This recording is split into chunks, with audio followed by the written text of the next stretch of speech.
Well, thank you for joining us today, Matthew. Matthew is the founder of Babelbit, SN59. From what I've seen on X, I've seen just in the conversation Subnet Summer, and then, he had an AMA with the nerds the other day. It seems like your name is popping up all over the ecosystem, and you're sharing a lot of alpha with everyone and getting everyone excited about the work you're doing. But I would love for you to share with us a bit about your background, how you got into Bittensor, and then how you got to the point of building Babelbit. Sure. So my background is slightly unusual. I've had a career that has been like a 50-50 split between building really global scale web and app-based products. So this is huge scale stuff. I was the lead engineer on BBC News Online. In 1997, we built something having no idea how big the web would get, so it had to be truly horizontally scalable. It finally was, the system that I designed was finally decommissioned last year, having hit traffic of 1.5 billion users per month. And, when we started, there were only about 100 million people who are online. So it was, that's kind of how I got to understand how you do things at scale, how you build big stuff. But in some ways, it wasn't all that interesting. And my background academically had been in speech and language at Cambridge. And I then started working on some speech technology with one of the people that that taught me at Cambridge, Tony Robinson, who currently runs Speechmatics in Cambridge.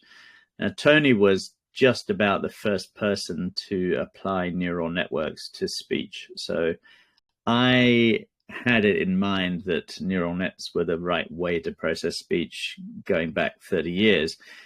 But different phases of fundamental technology, different advances in how technology can be scaled in terms of the compute power and the size of models have made different things possible over the years. So one of the things that I've always been good at is finding applications for the technology that is emerging at the time. So one of the things that really surprised me in the 90s was that it was perfectly possible to get like 95% accurate speech recognition in real time with connected speech, with large vocabularies. Yet at trade shows, people were showing drag and dictate. Nobody really wanted to use drag and dictate apart from a handful of lawyers and so forth. And I thought, well, how can this technology be used for really difficult problems? And I started building systems that didn't use speech recognition as a kind of interface for people to speak to. I used it to take gigantic archives of audio and video and make them searchable. So if you imagine that you've got the BBC archives and you index them all with speech recognition, every time a word is recognized, there's a time code against it, which makes the whole archive searchable. And then we started building productivity tools like things where you could copy and paste the text of a script and it would make a rough cut of the video. And I felt that that was the real power of having accurate speech recognition at the time. People didn't want to talk to computers, but people wanted to extract value from the archives that were now becoming digitized. Instead of having cupboards full of tapes and cupboards full of reels of film, people had hard drives full of content. And the best way to manipulate that was to be able to make it searchable by word and also by image. And actually, some of the stuff I developed then was about reading on-screen text and so forth. And this is in the really early 2000s. So that was part of my fascination with it. And at that time, I also learned a few things which are coming in handy now about how to create a global commercial presence from a team that's all in one room. So I worked with the company that had invested in my company, which was Autonomy. They had a global sales team. But they worked through resellers like Accenture and Logica and all these big companies. And what I discovered about those companies is that they have a view of the market that you could never get. They know that some big company somewhere is saying, we want to build a system to search our archive of 1 million hours of video, or we want to understand how to do triage on 1 million hours of wiretap. So we ended up selling technology to everyone from banks and telcos to the NSA and MI5, because we knew how to process all of the audio-visual material they had, and specifically, in my case, the speech. And so from one room in Clerkenwell, we had global sales, including some from a company that did most of our Middle Eastern and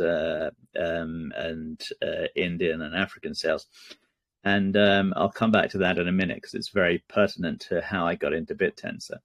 So over the years, I invented a lot of things to do with speech, systems to help people learn better pronunciation, to correct errors in the way that they speak.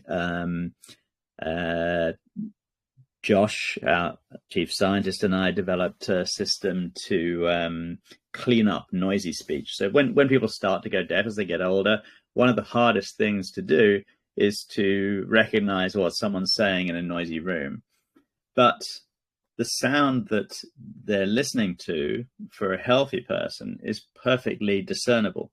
So what occurred to me, and this is a recurring theme, sort of introspection, is that if it's possible for me with healthy ears to focus in on that one voice, it's also possible for a computer to do that. So I said, well, look, instead of trying to create some kind of filter that distinguishes between the voice we're listening to and the noise, why don't we just recognize the sound in the way that a healthy ear or computer can do, and then resynthesize the speech from scratch so that the output literally has no noise, not because the noise has been removed, because it's being synthesized without any noise to start with. And Josh and I were working on that about 5 years ago and getting into the latest neural nets. And at the time we were using GANs, so these adversarial networks, which could be trained to do some really precise generative tasks like generating clean speech that sounded like the speaker that was being targeted.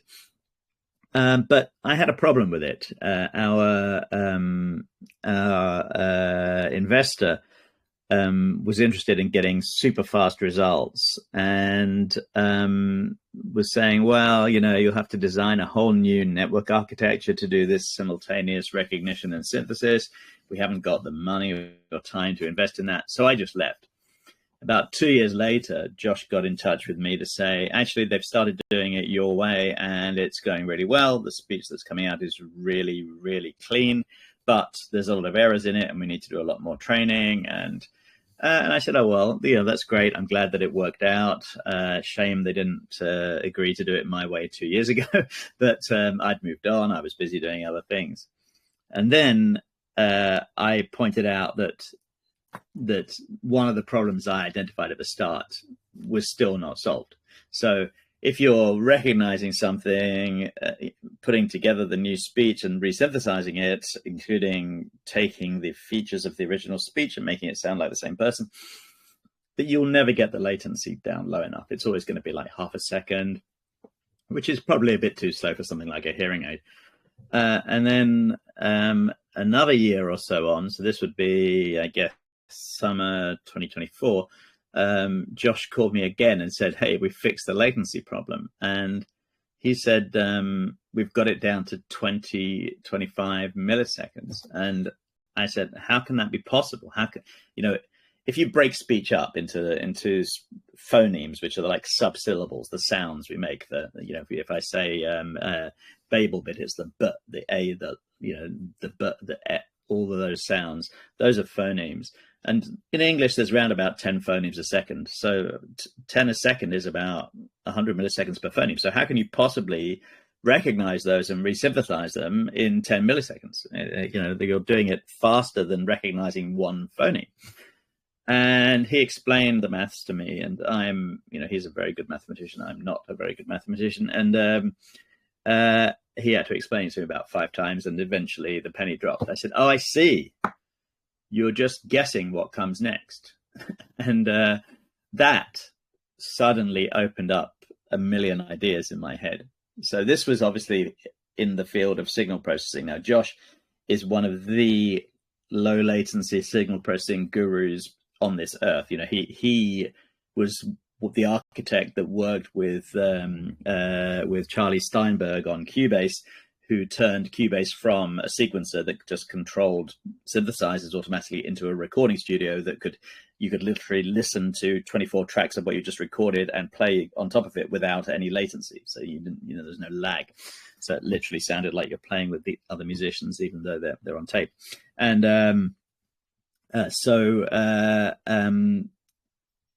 he had always been in this world of signal processing, but my background was more to do with language. So I'd studied natural language processing, and I'd fallen out with some of the people in Cambridge because they believed, this is in the 90s, they still believed that the way to analyze speech, the way to do machine translation, and all the things, say, that DeepMind do now really well, was to break up the sentences to recognize which word is an adjective, which is a verb, etc. And that really doesn't work because it's perfectly legitimate in some languages to not have a verb. So there's a famous joke that linguists, who are not very funny people, but there's a famous joke in linguistics: this sentence, no verb. And so we know what it means, but it doesn't have a verb in it. So in Chinese, you can say things like, water too cold, meaning the water is too cold. You don't have to have a verb. So I felt that kind of chopping things up wasn't the right approach, and the right approach was to do things at the kind of utterance level. And so when DeepMind really made their breakthrough, which was then bought and is now Google Translate, what they did is they took all of the European Union legislation. This is literally tens of millions of documents, which is every single document is very accurately translated into 33 languages by expert, legal minds. And linguists. And what they're really looking for is that whenever you see this phrase in Romanian, you get this phrase in Welsh, but it's not saying that this verb corresponds to that verb. So for instance, in Norwegian, the articles like the are not separate words. They're tagged onto the word. So you can't separate the words. So if I say toe in English and say the toe, that's 2 words. In Norwegian, the word for toe is similar, it's to, but the toe is toa. It's just 1 word. So you can't do it by breaking up words in that way.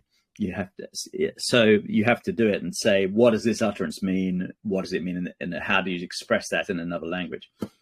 So fast forwarding back to 2024, when my brain was exploding, I was thinking we can do low latency translation by guessing what comes next. And that is one of the 3 pillars of latency manipulation that we've included in Babelbit. It's the first one I thought of. And it comes back to, again, something that every linguistic student learns, is this thing about what are called like verb final languages. So German, every clause, the verb is at the end, or the participle is at the end. So if I was to say, I broke the clock, the word broke wouldn't be until the end, which means that you don't know that the sentence is about breaking something until you've heard the whole sentence, which means you can't start translating it. If you could guess that broke was going to come, then you could start translating it early. And some sentences are more translatable, more predictable than others. And people that have heard me talk about this before, I've got my favorite examples, but if I was to say to you, may the force, you know what the next 3 words are going to be. If I was to say my favorite poem is, unless you know me extremely well, you're not going to have any idea what's coming next. And so we have to train a prediction capability into an LLM that only predicts when it's confident. But that's kind of what an LLM already does. So an LLM generates language by saying what is the best word to have next. And sometimes the next word is really obvious, sometimes it isn't. So it's already juggling these probabilities. But we we wanted to find out whether you could train it to go from doing next word prediction to finishing off a whole phrase. And that's what we've been doing for the last 6 months. Today, literally today, we've changed our challenge, and the miners are finally working on audio speech-to-speech translation. So that went live literally in the last couple of hours. So this is a very, very exciting week, because we are actually getting the miners to train our real product. The reason we didn't do that before is that despite my huge confidence in this idea of prediction, I didn't know it would work. I didn't know how well a miner could train something to, having heard the first 2 or 3 words of a phrase, that it would guess the rest. So in the meantime, Josh, our chief scientist, has been working on other things, like some of them affect latency. So things, because he's an expert at signal processing, the way in which we tokenize the language into tokens, we're not converting it into text, we're keeping it as speech, and that's something he's done a lot of work with at the time. So we're basically creating something like ChatGPT, except it's not made of chunks of letters and words, it's made of chunks of speech. Text is kind of handy. It's already tokenized. So if you have a sentence, you can see on the page that it's tokenized into words, and each word is tokenized into letters. It's not quite the same with speech. You have to look at a signal, and they're not really evenly spaced. So, a T is a very short sound and an R is a very long sound, and you have to break those up and turn them into tokens. And then in an LLM, you have to sort of turn them into chunks of meaning that you can compare with each other, especially comparing in different languages. For what we're doing.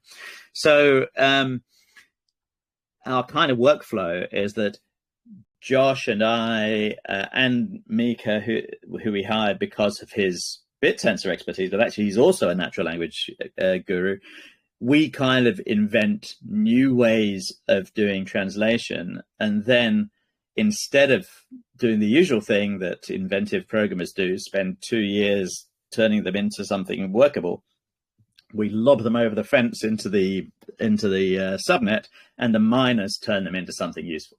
And so this is the beginning of something very exciting. So we've just released a model that we want the miners to make it do more paraphrasing, more prediction, et cetera, et cetera. But the weird thing is, our plan was to give it a few months of that and then implement our go-to-market plan once they'd done some training. But actually, the very first model we released was already about 5 times faster in terms of latency than Google Translate. So we actually have our first sales meetings lined up this week. We have we're negotiating a partnership with an AWS marketplace partner, and that they control a lot of budget for their customers, especially to do sort of new things with disruptive technology. So that's kind of how we've got to where we are. It's this weird combination of incredibly deep signal processing expertise, deep language processing expertise, and the commercial expertise and experience of growing global businesses. But then the other part of your question, why Bittensor? Why did we end up on Bittensor? And that is pretty damn weird, because what happened was that I was doing a job that was kind of interesting. It was based on doing things like automatically using AI to monitor risk in places like Gaza and in Ukraine. But my boss was fired in last January, so January 25, and he and I were the ones that wanted to use AI. His replacement cut the budget for innovation. I left. And I thought, okay, well, everyone's, I don't need a team anymore because I can get LLMs to write my code. So I just started building some little projects and blogging about them on LinkedIn. Very much not like me. I've never really done that before. I've always been like, heads down, doing my work without telling the world about it. And I got a message from Nigel Grant, one of the co-founders of Score. So if you know Max and Nigel and Tim, they had one of the most interesting and successful subnets. Unbeknown to me, I hadn't seen Nigel for about 10 years, and I hadn't heard of Bittensor. And this is a year ago. So this time, so 20th of May last year, I literally had not heard of Bittensor. It was at the last week of May that Nigel reached out. And he said, hey, all this AI stuff you're doing, we would like to have a sort of head of innovation for SCORE, not to help Tim deliver what he was delivering with all the video annotation, because he was doing a great job of that. But they thought I could come up with ideas for beyond their current roadmap, like some new inventions that they could work on later. But actually, the ideas I came up with would have been a massive pivot for them, especially a lot of it was to do with speech. So I joined end of May, beginning of June. I represented SCORE at Proof of Talk, so I had to pretend to know about Bittensor when I knew nothing about it. And then by August, Max was kind of, the kindest possible way making me redundant. He was saying, actually, the best thing for you is for us to help you build your own subnet. So that's how it happened. And then, it's almost unbelievable what happened next. I thought, well, I need someone who knows about alpha trading and all of that stuff. I knew for sure that Max, Nigel, and Tim knew all that stuff, but they didn't have a spare minute. They all work 24/7. And this guy, Tom Horner, had approached Max with a subnet idea that was to do with audio, and he said, "Oh, well, you should speak to Matt." And he'd basically given up his job to become a Bittensor trader. And so I thought, oh, great, I've got someone who understands that. But he's also a DevOps guy. And I think, unlike a lot of startups, because I've done that massive stuff with the BBC and so forth, I always like to have people on board that know about scalability, security, and know how to build something that is not going to fall apart when it's successful. A lot of people, it's not that they plan for failure, but they don't plan for success. And success brings new problems with it, and I've been through those problems because of the massive success of BBC News Online, the ITV player, a big chunk of the Open University called FutureLearn. And, these are global things that work reliably. So that was Tom.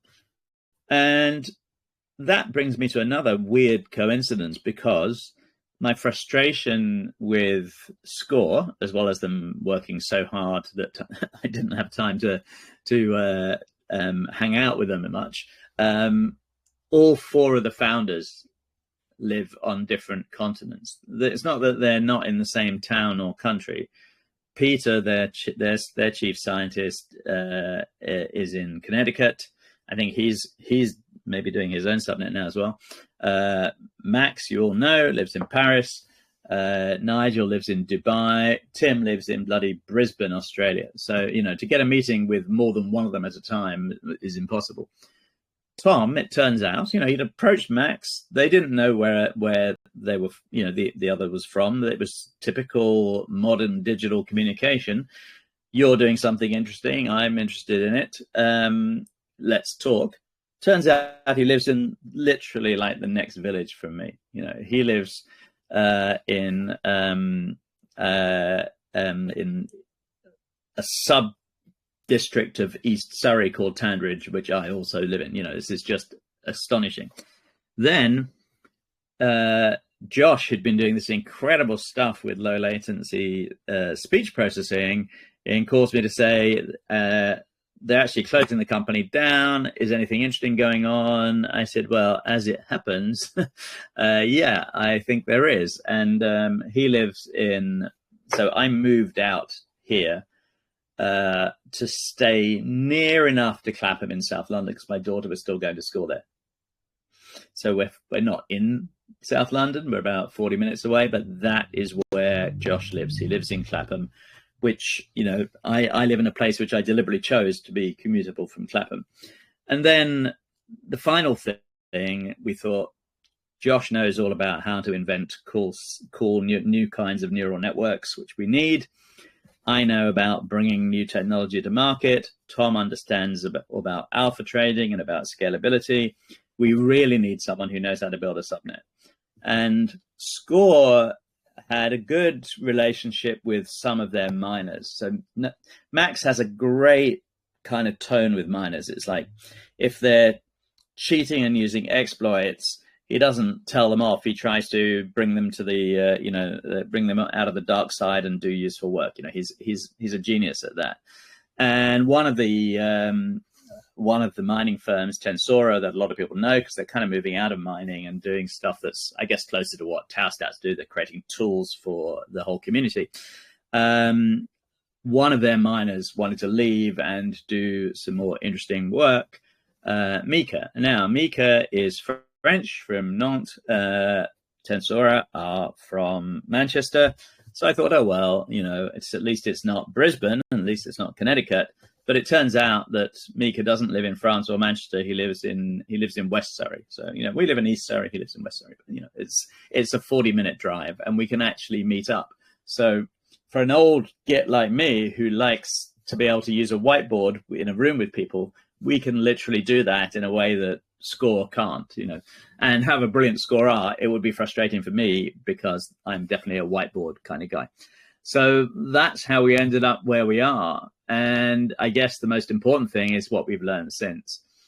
One of my friends and colleagues is a trilingual interpreter.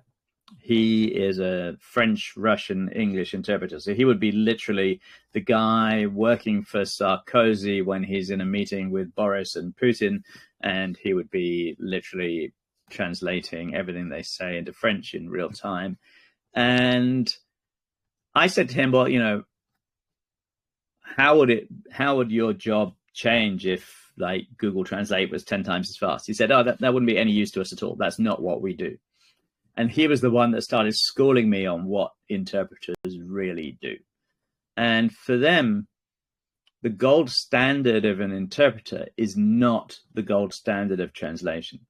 So the gold standard of translation is to represent exactly what has been said in one language in another language. So if I'm somebody that ums and ahs and talks in a circuitous way, then an accurate translation of that would be to do the umming and ahhing and the circuitous stuff and the repetition in the other language. And if you were to translate a novel, you'd want to get the character of the speech across. An interpreter tries to come up with the best way of encapsulating the meaning of what they've just heard specifically for the audience that is listening. So that audience might have their own sensitivities and prejudices. They might have their own knowledge or lack of knowledge. So sometimes they might be expanding what has been said to explain it better. Sometimes they might be shortening it because it's too wordy. Sometimes they might be removing swear words. Other times they might be rewording something completely because someone is deeply religious and will be offended by the way in which the other person, who is probably not being offensive, but doesn't understand the sensitivities. And that is what they do. And so we started to work out, how can we add all those layers of extra sophistication on top of our translation without increasing the latency again?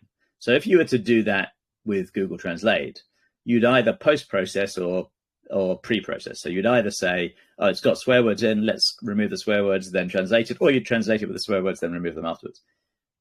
Because we're using the speech equivalent of an LLM, we don't have to do that. So think about what would happen if you put in, let's forget about translation for a minute, but if you put in something that your 6-year-old child had written and say, rewrite this as though it was being presented by an adult BBC presenter. It wouldn't go through lots of layers of kind of correcting the grammar, then correcting the vocabulary, then correcting the spelling, etc. It would just know that this is what is the meaning of a child's speech. And as an LLM, it knows how to represent that same meaning in a different style of speech.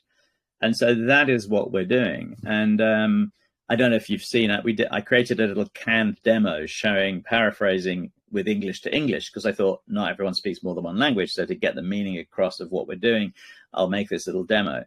And the weird thing is, we've now started getting sales calls saying, we need that just for English, because we are broadcasting live interviews with people who are the most inarticulate people speaking in weird dialects.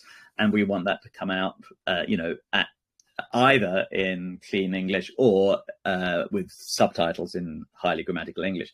And so that happened just 2 weeks ago. We've got our first sales meeting this week for that idea.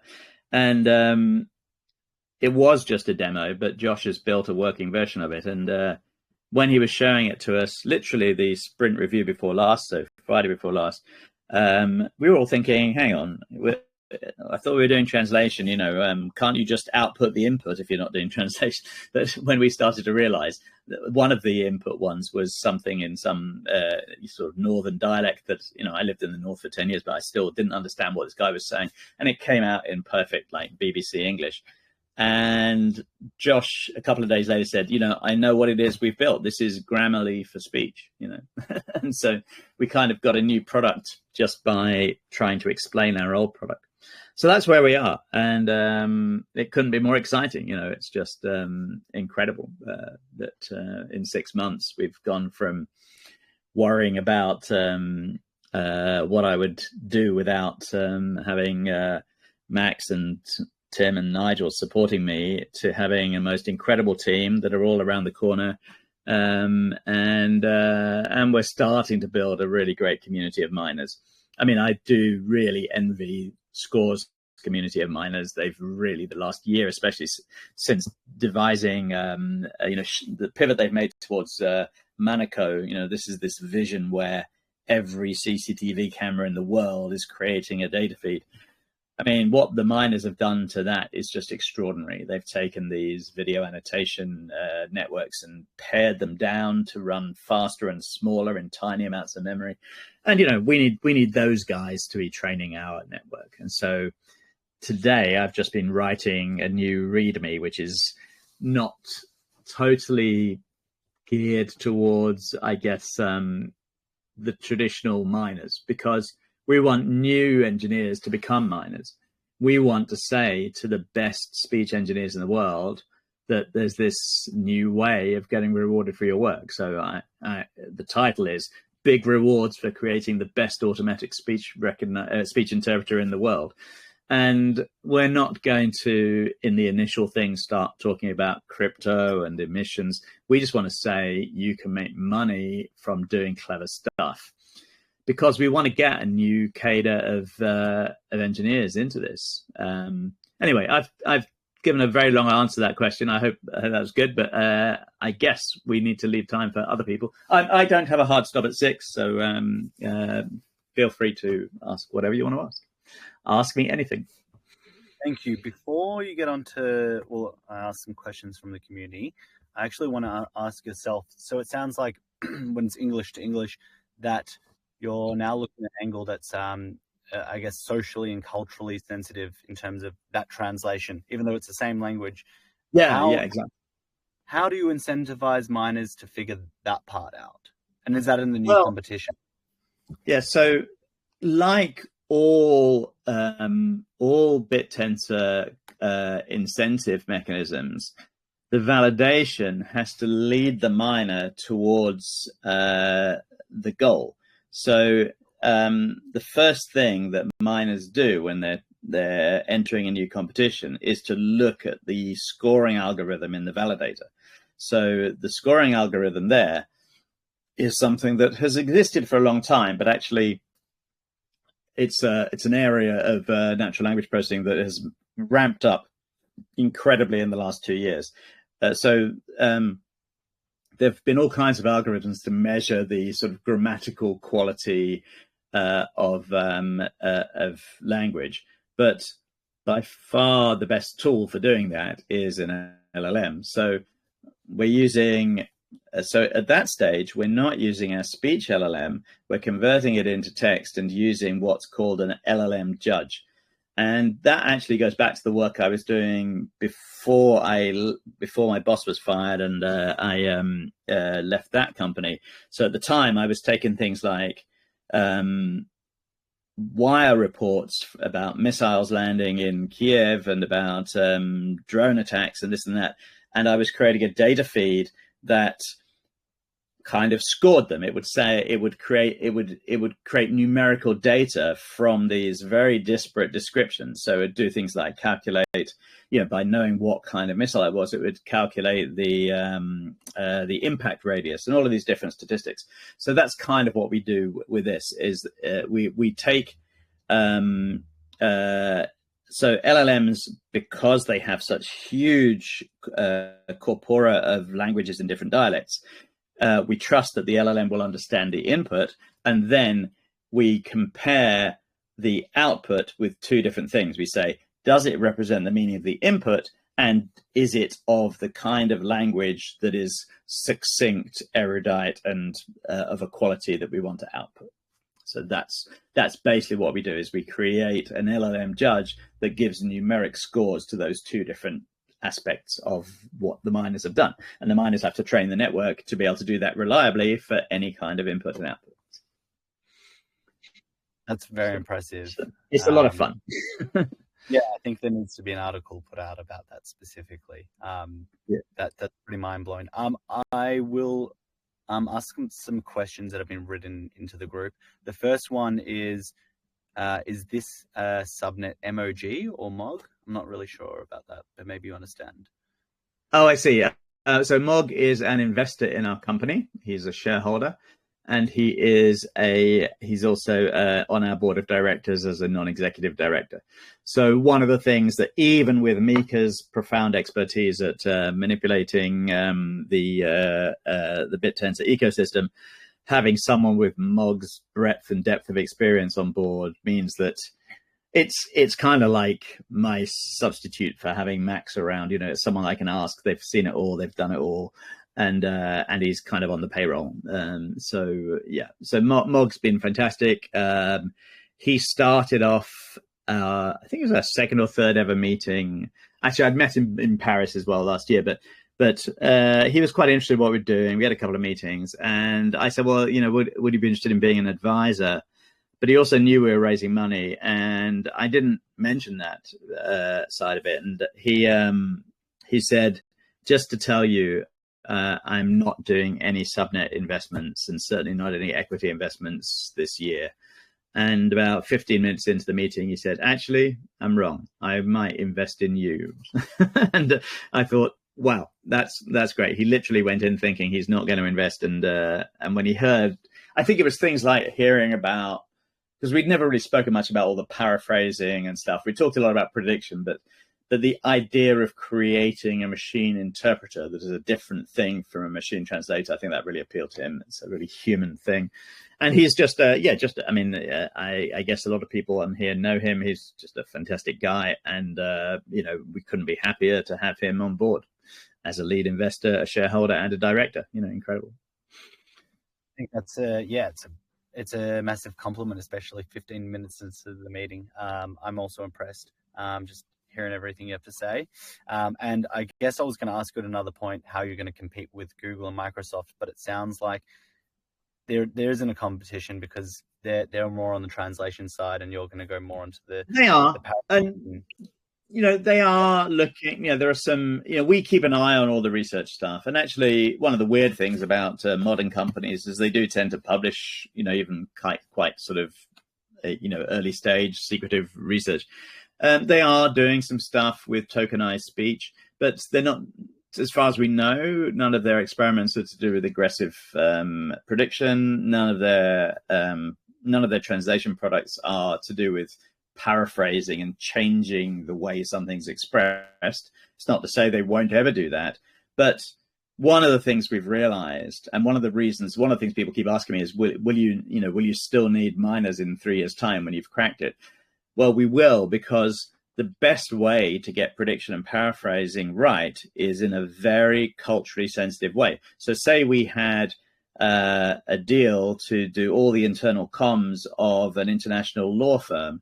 Lawyers genuinely speak a different language from the rest of us. We call it legalese for a reason, that no one else understands it. So if we would be training specifically for the legal market, for the medical market, for extractives, oil and gas, for coders, etc. And I think about the problems I've had, which have actually been directly caused by the lack of interpreters. I am currently, because I drive too fast, not as fast as Mog, he actually does racing, but I'm on a driving ban at the moment. Now, that was supposed to start in January, but my court case was postponed because the previous court case was the defendant didn't speak English. They were waiting for the interpreter. He never showed up. So, so there you go, like a perfect example.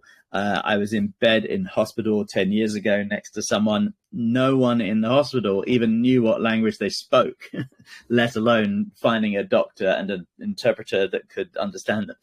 And so these things constantly need retraining. If you're opening a new hospital in Russia, where you've got people from all of the former Soviet Union that speak about 30 different languages, you're going to need to train it differently from St. Thomas's in London. So we feel that, like a lot of subnets are starting to do, having kind of like private competitions for particular customers or particular sectors is going to be very much part of what we do. And in the same way as the infrastructure subnets like Hippias, Shoots, and Targon, the difference between Shoots and Targon now and 6 months ago is that you can have genuinely private infrastructure. You couldn't at first. We actually had a really interesting exploit, not the fault of Shoots and but we had a miner, because we were hosting our validation on Shoots. The miner also registered as a miner on Shoots, so he could see the ground truth of our validation by being a miner on the validation infrastructure. That it's one of the things that the Bittensor community is going to have to mature and realize, is that it can't all be open source. That customers can't have their data messed around with, and so for a whole variety of reasons, training is going to go on forever, and we'll need those miners. And you're staying in Bittensor, which is would have been another question. So thank you for clarifying that. I'm gonna ask another question that was written in the community. Seems quite thought out. He said, "Can you explain speech mode transformers and transmodal distillation training? Yeah. How do you distill from large multimodal LLMs into your speech-focused models?" Yeah. So the transmodal distillation is something I only came up with a few weeks ago, so I can't tell you exactly how to do it, but we're working on that. But what a speech mode transformer model is basically what I described earlier. It's like an LLM, but instead of being made up of letters and words represented as strings of text, it's made up of phonemes, what's called prosody. So when you mark up a word, you mark up the gaps and the stress. So you've got the actual, like an ordered list of syllables, if you like. But then in English, for instance, every word has one stressed syllable, and it's usually quite arbitrary. It's not, there's no rules. In Welsh, the stressed syllable is always the penultimate syllable. In other languages, it's different. So that's prosody. So that's another way that meaning is extracted by that layer. There's another layer, which is pitch. Now, in Chinese, the pitch and changes of pitch, that actually defines what the phonemes are. So E is a different phoneme from E, whereas in English, pitch does things like changes a declarative sentence into a question. So that's another layer of data. So the instead of being marked up as a set of text words like a book, the data set inside a speech mode transformer model is made up of all of those things. It's made up of the phonemes, like the syllables. It's made up of the prosody. It's made up of the pitch, the pauses. But it is still a transformer model. So the way in which meaning is represented is the same by correlating in groups of tokens against other groups of tokens. And so in the same way that ChatGPT is constructed of text tokens, we would construct something similar made out of audio tokens, which are speech tokens. So that's that side of it. The transmodal, yes, this is something which I was thinking I'd love our miners to spend all their time doing all these clever things we've thought of around paraphrasing and so forth. But we do also need to train LLMs on new languages. So I mean, I don't know how techie the audience is here, but one of the things that I discovered using LLMs for code is that they're brilliant at Python, they're brilliant at TypeScript, because GitHub is full of examples. If you were to be using, the last company I worked for, we did most things in Elixir. It's far less good at Elixir. I have a professional Kotlin coder who's a good friend of mine. He's written 2 books about Kotlin. He's forever complaining about LLMs being bad at Kotlin. So it's the same goes for languages. If we got a big contract that was all about translating Mongolian into Basque, then we'd have a big problem, because even ChatGPT wouldn't have enough examples of Mongolian and Basque. So we'd have to start training. So I suddenly thought, well, it's going to hit the text-based LLMs first. So ChatGPT is going to be good at Mongolian long before anyone who's made thousands of hours of recordings in Mongolian. So I thought, well, how did DeepSeek do it? So when people say to me, like, how can you compete with Google? Well, how did DeepSeek compete with Google? How did DeepSeek compete with OpenAI? It was by distillation training. So distillation training means that you have a big language model, and you use that to train a new language model to bring it up to the same kind of standard. Transmodal distillation learning is when you take a big text model and you get it to train a model that is in a different mode, hence transmodal, that you are taking the relationships that represent meaning inside of a text model, and then you have to synthesize the speech equivalent of those and map the sounds that come out of that in the same relationships that are the core of representing meaning inside the speech mode transformer. So it's a kind of combination of 2 things. It's a combination of distillation training in its orthodox sense, and a text-to-speech mechanism that makes sure that the same relationships exist in speech mode as they do in text mode. Thank you for answering that. I'm going to move on to the next one, which is, what's the current end-to-end latency you're achieving in speech-to-speech translation, and what are the biggest remaining bottlenecks? Oh, well, okay. So currently it's about between 1.5 and 2 seconds. That really surprised us, by the way. I'll post a link to a video. It's being edited to make it slicker, but if you're happy with my kind of rather amateurish version, I can post a link to it.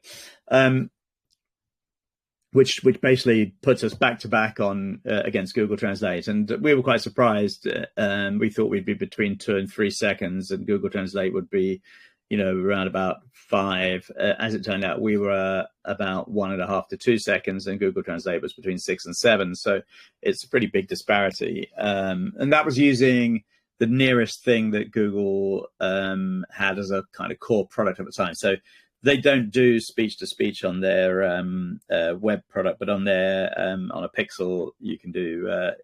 They changed the name of it. They used to call it interpreter mode. They don't anymore. So maybe they've realized something about what interpreters do. But yeah, something like that. One of the big all the training. We'd like to do it all at once. If we had like 200 miners, we could probably run like 4 competitions in parallel, have one lot doing, like paraphrasing for brevity, one lot doing paraphrasing for politeness, one for, we could do them in parallel. I think as we start, we'll be doing one competition at a time. So at the moment, what we've decided on is we want to get the latency down even lower, because we believe that with the combination of audio tokenization, paraphrasing, and prediction, that we can get it even lower. And that would be a really great starting point, because it means that the group of miners will be free to play with whichever bits they want. And we're going to try to encourage some of them to play with the paraphrasing stuff, and some of them, but all to the same end, that the score is ultimately the reduction in latency. As we start to see how the community develops, we'll start to target different things. And it might be that we have to put a lot more of the emissions into something which is, say, falling behind, that we're not doing well enough with a particular kind of paraphrasing. So we want to put more incentives into that. And I think it's a very dynamic thing. And again, we've taken a lot of advice. Back in the very beginning, Shaq was a good advisor. I think he felt like he owed us one, not because of me, because he doesn't owe me anything, but because I think when he took over Ridges, his first subnet was a clone of Score's subnet at the time. So he felt indebted to Score, and he was very helpful. And that's something that obviously that became their core business, like getting miners to train a code generation model, code generation agent to do some very specific coding kind of coding task. And I think that's part of the inspiration for that. Similarly, what Score have been doing recently with Monaco of getting miners to hit a particular target of memory usage and efficiency. So, we want the same performance of analyzing the output of this camera, but it has to run in this low memory or whatever. And I think that's how we will define the scoring and validation algorithms going forward to achieve very specific things. What are the bottlenecks? Every single feature we haven't delivered yet. Yeah. Sorry, I was on mute there. Another question that came through was, can you speak about your plan with conviction and directing value to the alpha? Yeah, so that's an interesting one. Right now, we're spending our alpha. We're using it to pay salaries and so forth. But hopefully, we're not planning massive growth of staff and so forth. So hopefully, as the value of our alpha grows and our subnet grows, I think that Score, for instance, is probably earning literally 10x what we're earning. So if we were some way, maybe not that high, but between that, we would then start accumulating alpha. We are in our fundraising. We're finding a split between people who are traditional investors who want to buy equity with money, and people who just want to stake. So obviously we're trying to come up with deals for the stakers where they lock in as much alpha as possible. And obviously the new protocols for that will I think help us an awful lot. I think that we have a very attractive proposition. I think we can get a lot of kind of what's the right word? A lot of momentum in that direction. Someone asked me in the Nerds AMA on Monday, when you start making revenue and ultimately profit, will you put 100% of your profit into alpha? And I said, well, I just don't know. There's so many different, where we have fiat currency investors who will want to see some value return to them, et cetera, et cetera. But there's one extra thing which is a really good answer to this question, which is that I've been working with Chris Zachariah from Bitstarter to come up with a hybrid. So we know that generally speaking, stakers aren't interested in buying shares, in putting their money into shares, because if you put your money into shares, it's not like the stock market. If you do it with a startup, you put the money in, and maybe 10 years later you make a profit. With the stock market, you can sell those shares and buy something else, and it's a bit more like having a detail portfolio. So we've started work on creating a mechanism by which people can lock in their alpha investments. And in the same way that a staff option scheme works, that it rewards loyalty. So say you have 100 shares allocated to you as options as a staff member, they vest over 4 years, and you stay with the company for 4 years, and then you can buy those 100 shares at the price that they were 4 years ago. And we're thinking of doing the same thing. It probably wouldn't be 4 years. The attention span of Bittensor traders tends to be a little bit shorter, but we're kind of thinking that, if you lock in, you will those options will turn into shares. They'll vest. If you pull out, you're perfectly welcome to do so, but then you won't be able to retain as many shares. So it kind of gives people a genuine ownership of the company in exchange for something that doesn't actually cost them money. It's just staking. They can always unstake. They can always wait the whole vesting period and unstake and then keep all of the shares. So we think that's a really nice mix and match approach. So if, for instance, we start to accumulate protected IP, if we get granted some patents and stuff like that, then people will take ownership more seriously. I own a company which has value in virtue of its revenue and profit. It has value in terms of its subnet, but also has a value in terms of intellectual property, which another company might wish to acquire. And I think that coming up with a hybrid that links that motivation to own things with the motivation to keep flexible and invest in alpha is a really great idea. We heard that I think Ridges tried something similar, and there were too many legal problems. Like every single investor's in a different tax regime, and the laws about options are very different. But I've been around the block a lot of times with this stuff, and I've worked in private equity, and I think there are ways of doing it. So, if we had a private equity entity that was partnered with us, it could be that all of the shares were sort of held in trust, and that only when there's a liquidity event and the shares are sold, then people get their money. So it's not the case that they have to worry about what are the tax implications in France versus Ireland for owning share options. You don't ever have to own them. It's just a contract that eventually will give you the benefit of the ownership without actually having the ownership. So I think that. I was going to say that sounds like you're playing with a new concept that will be quite intriguing to see how it works in Bittensor, but Bittensor is full of experiments. But from what I understand is at Orange, you can invest into the alpha, which means that you're investing into the success of Babelbit on Bittensor. But if you have shares, you're investing into, I guess, the success of Babelbit in Bittensor, but as a whole, as a company, I guess in the Web2 as well.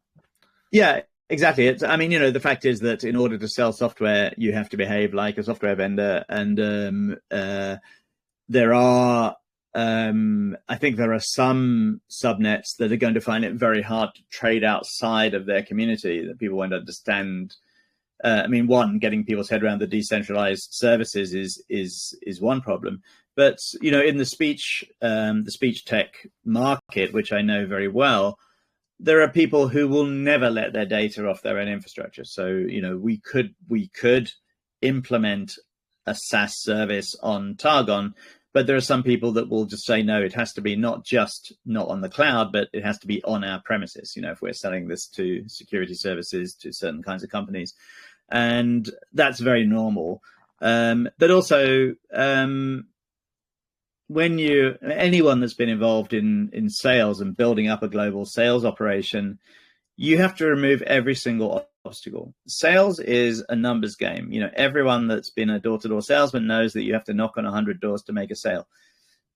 If you have anything that raises alarm bells, if somebody reads the word crypto next to your company name or emissions, or they're going to say, well, maybe we'll buy from this other company that doesn't have that problem. So I feel that having the benefits of Bittensor, but also having something which, when we want it to, just looks like any other limited company that has great software for sale, is a benefit to us. Because I don't know anyone in the world, because it's a very new thing, who has built a global sales infrastructure for a Bittensor-based product and had global sales. But I, as well as knowing plenty of others, I personally have done that in less than a year with ordinary salesmen making sales to ordinary customers.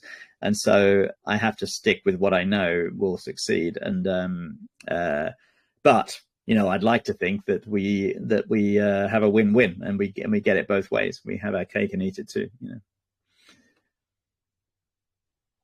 Yeah, I love that, and you definitely can. Yeah, you can definitely have the best of both worlds if this structure works, and I can't see why not. And I guess there's some legal hoops that you've figured out how to jump. Yeah, the only reason why not is it might be too bloody complicated. But there's one thing about Bittensor is that the whole of Bittensor is bloody complicated. When I was working for Score, it was a month in before I was sure it wasn't a scam. I thought, how can it be true that people are making money before they've even got a product, and et cetera, et cetera. It just seemed completely crazy. How can it be true that we've got these engineers working without a contract, et cetera, et cetera? Now I get it. I had to draw on a whiteboard how the money flows, how it comes from the stakers, and because I didn't quite believe that it could come from nowhere, but equally I knew it didn't work quite like Bitcoin, and so it took me a while to work it out. And I've never been like a finance guy, I guess to some people it's just very obvious, but to me it really wasn't. Yeah. Thank you for sharing that, and I appreciate that you've gone into quite detail with the questions I've been asking today. I wanted to ask you, just wrapping it up from my end, I wanted to ask you what the future of Babelbit will look like, if you have any idea. In the Web 2 world and within Bittensor. Yes, I think in Bittensor, I'll do that one first because I've only touched on it a bit. I think it'll be all about diversifying the types of competitions. And I think if we can support our alpha enough and get, if we can be one of the most rewarding subnets for clever people to mine on, I think we can diversify more than the things that I've talked about already. When I decided to do a subnet, and Max and I were talking through, like a lot of serial inventors, I've got a backlog of ideas that I would love to bring to the world. And it might be that we would do them on subnet 59. It might be that we would create a new subnet for doing something else. I've seen how complex it is for Will and Steph running Macrocosmos with multiple subnets, so I'm not sure I want to go that route. But that might be another one. So, for instance, probably second in my list of the most interesting speech projects that I wanted to work on is like a pre-symptomatic diagnosis of dementia. So as a team 10 years ago now, I don't think anyone's built any tech around it even now. The University of Wisconsin-Madison came up with this really robust analysis of 4 different ways in which your speech changes before you start getting noticeably forgetful. And all of those mechanisms can be identified on a phone and with full confidentiality. So, but to do it well, you would want the data from that to go into a big model to start to feed into the people doing research on different kinds of, so you'd be working with the drug companies, the therapy companies, etc. So that one, I'd love to work on that one. My mum died of Alzheimer's 7 years ago. It's a passion of mine. Wouldn't it be great to have a subnet doing that? So there's lots of stuff like that. So diversification is the way I would see it. And that would also be diversification within the Babelbit product. There's so much you can do with translation that and with this idea of Grammarly for speech. I love that idea.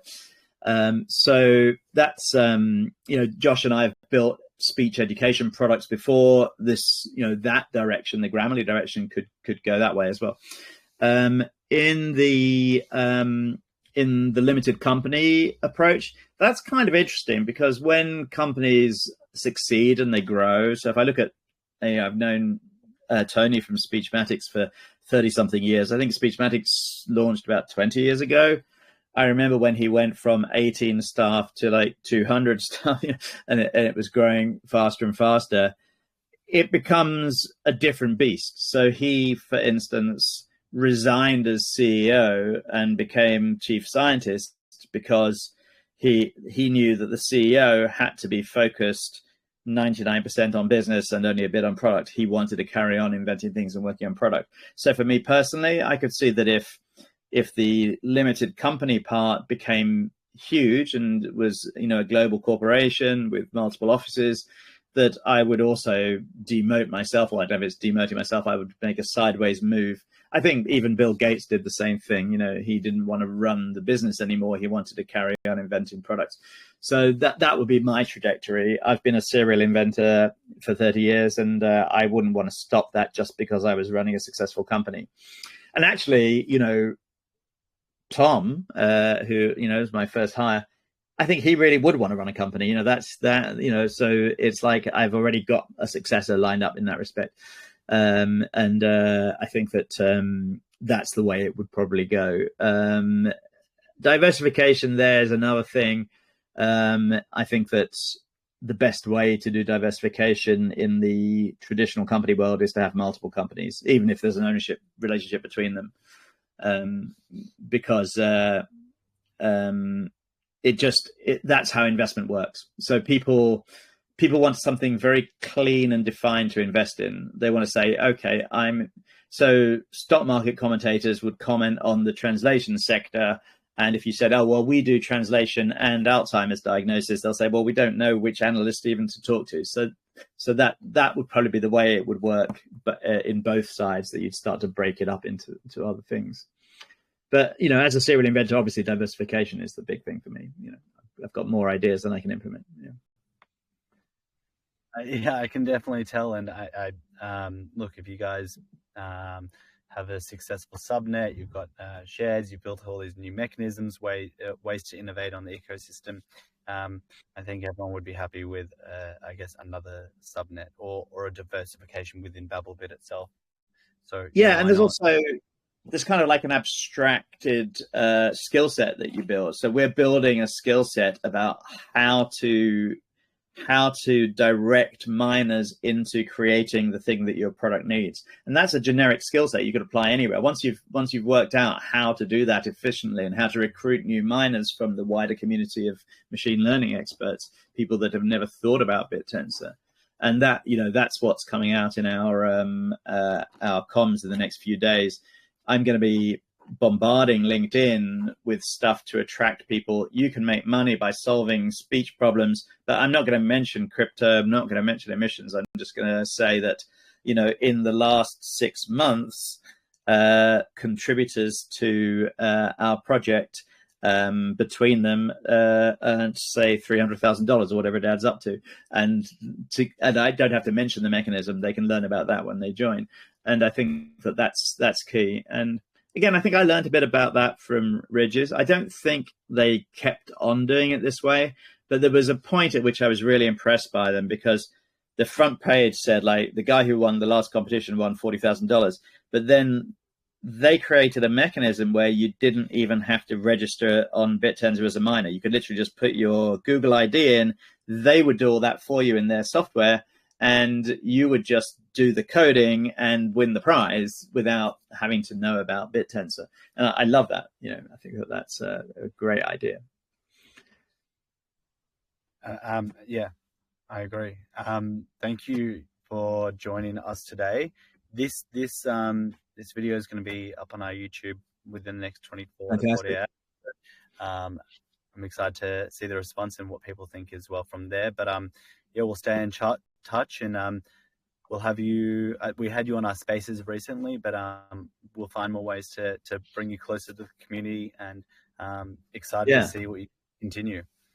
Definitely, and I think that we're now getting to the stage where the tech is a bit more mature. So actually, since this is a video platform, we can do, we can get Mika and Josh on to do some live demos of the tech. I think that'd be a great one to do for next time. So yeah, not ask me anything, show me anything. Yeah. Well, we could always pull up another screen to do a demo in our call. So that would be a great idea. Fantastic. I'd love that. Well, yeah, thank you very much, Matthew, and we'll stay in touch. Great. So what do I do now? Just kill the window. There's no. I'll end the call now. Thank you. Cheers. I'm useless with technology.